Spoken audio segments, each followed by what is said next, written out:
The gate was €1,044,501. And the bonuses, fight of the night was Dill versus Delby. Performance of the night, Breeze and Siri.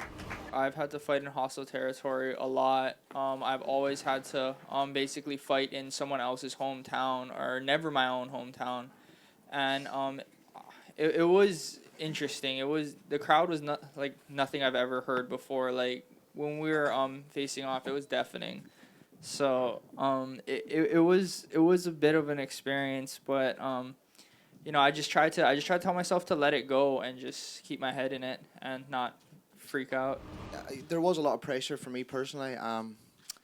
You know what happens when you lose three in a row in the UFC? You could get your walking papers, so I needed to make sure I got that win. You know, I got a little munchkin on the way in a few months' time, so I needed that money. So, but yeah, there was definitely pressure coming into the fight. You know, a lot of fighters can hide that, you know, but they're going through the exact same as you are. And you know, he came in there hungry. He was off for a long time, and technically I should have went in there and finished him, but I never. So I'm still here, so that's all that matters.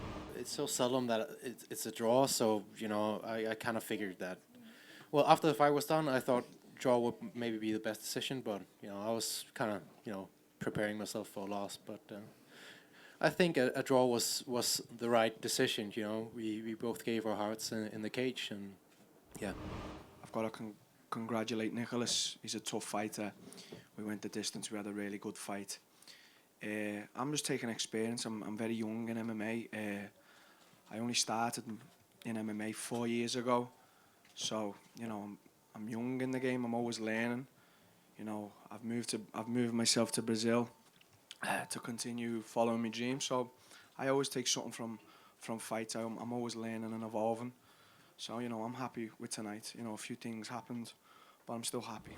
To be honest, it was a huge thing for me to be part of this. When I started competing in mixed martial arts, Dana was still, there'll never be women in the octagon. So I definitely took a couple of moments making the walk to have a look down on my little Reebok UFC tracksuit and say, yous wouldn't have us, and now here I am making the walk. So I enjoyed every minute of it. So it's huge to be part of the first women's UFC fight in Ireland.